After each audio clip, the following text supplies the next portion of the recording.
Welcome back to the steel guitar. Yeah, no trucks in this one either.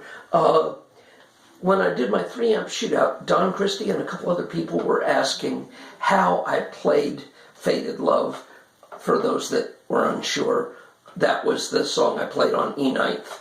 And it was actually very close to the version that was on the first steel lesson I ever got from Mike Auldridge. Yeah, the third song on that lesson. I apologize in advance. I'm not as good at explaining how to play a passage as people like Bobby Seymour was, or Mickey Adams, or James Shelton. I'm slightly ADD, and while I'm explaining something, my mind rushes on ahead, and then I have to try to come back and remember where I was, and that's why you get those ums and ers. And I apologize. I try to minimize it, but it's going to happen. I'm me. And anyhow, so I'm going to play through it and then come back and explain what I did. Ignore the first pedal. It's a 0 pedal. Notice I've got these black tape flags I put on here just for making these videos. You can watch as my pedals move. That flag might not be visible against my blue jeans, but anyway, here's my A pedal, my B pedal, my C pedal. This lever raises my E's to F. This one lowers them to D sharp. This one raises my first string to G sharp and lowers the 6 to F sharp and splits at G with the B pedal. And this lever lowers the second string to C sharp with a half stop at D. I'm not sure off the top of my head which ones I'll use. I just explained everything. So now, here it is.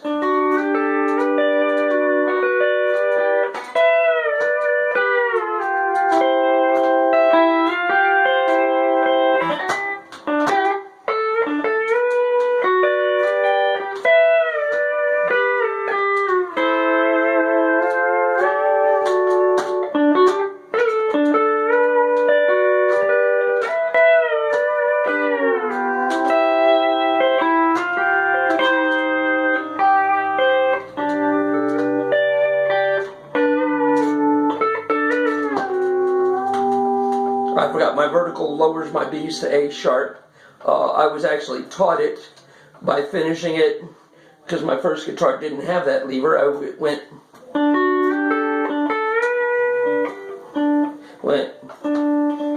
and I would finish it by going for that same counterpoint movement.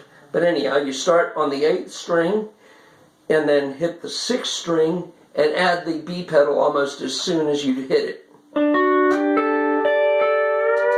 So after you bring the 6th string up, you hit the 4th string and come back, you hit the 4th string, then come back to the 5th string and add the A pedal.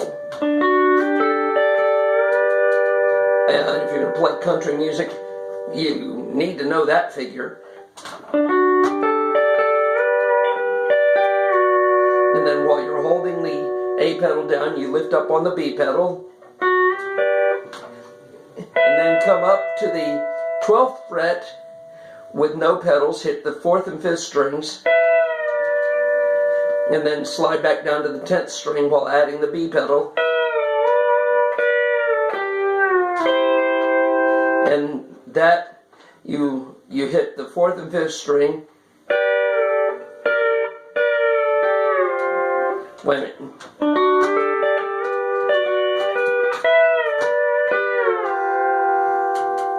So you go hit the 5th and 6th pedals with the A and B pedal on.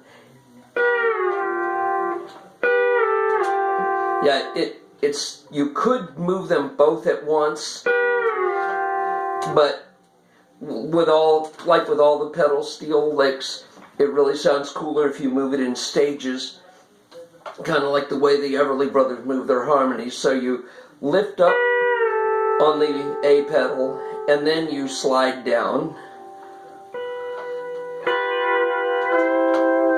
Yeah, and then release the B pedal.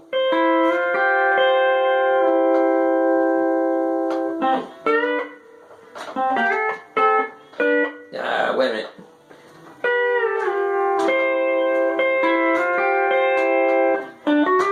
Yeah, you come back up to the 10th fret and hit that same starting combo. 8, 6 without a pedal, and immediately add the pedal.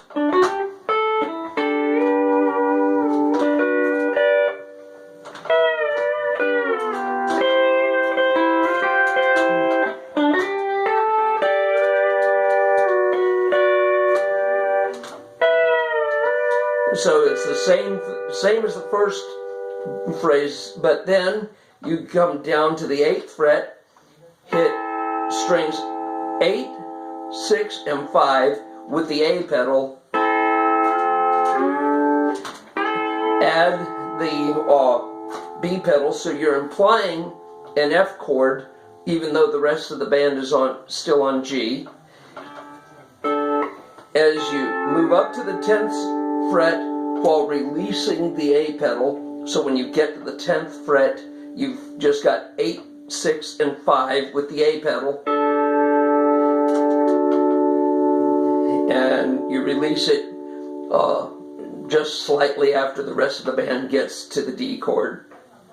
And then you hit 8 and 5 together and immediately squeeze the B pedal down to the 8th fret and do the same thing, 8 and 5, and immediately squeeze the A pedal. And then release you block it and release the A, while it's quiet, release the A pedal and lower your E's. And then you go from 8th fret, 8 and 5 with the E's lowered. You slide up to the 10th fret, nothing, then add the A pedal.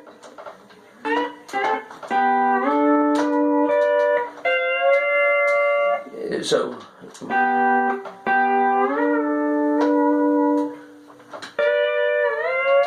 you hit 4 and 5 with the A pedal, and then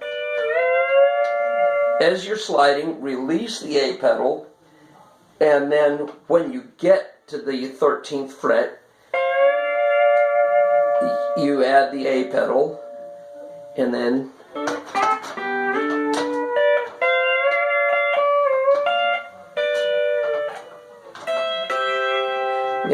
you come back down.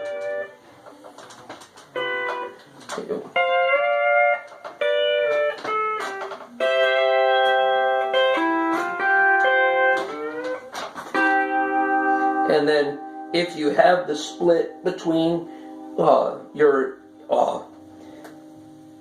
B pedal and a whole tone drop, you're now hitting a C minor. If you don't have this split, you go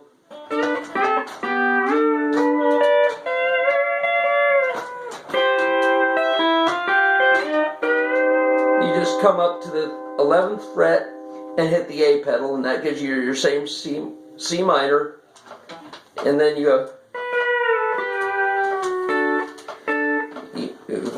5 and 2 squeezing into unison, and then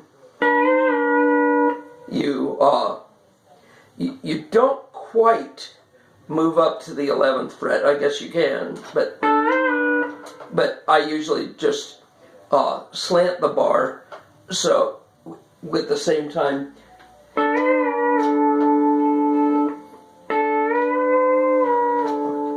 So I slant it up, so I'm at the 11th fret with the A pedal, and the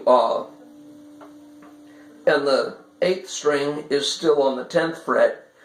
And then I unslant it and then let go of the pedal, so you hear both the D, the seventh tone and the sixth tone.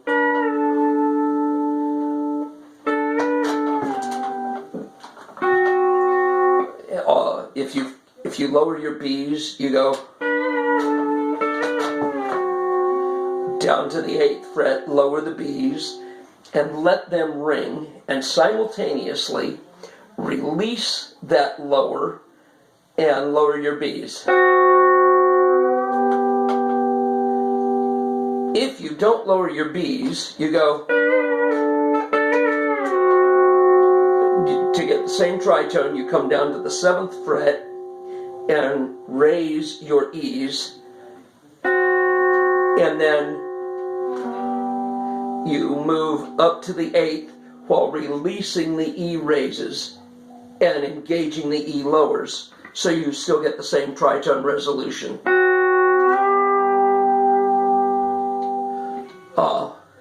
And yeah, I want to say that's how I did it.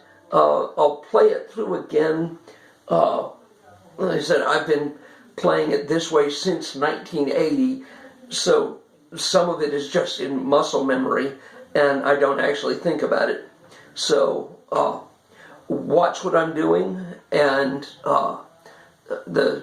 you can see the strings and the pedals and the knee levers, and if what I'm doing is at odds with what I'm saying to do, do as I do, not as I say, which is backwards, isn't it? But anyway.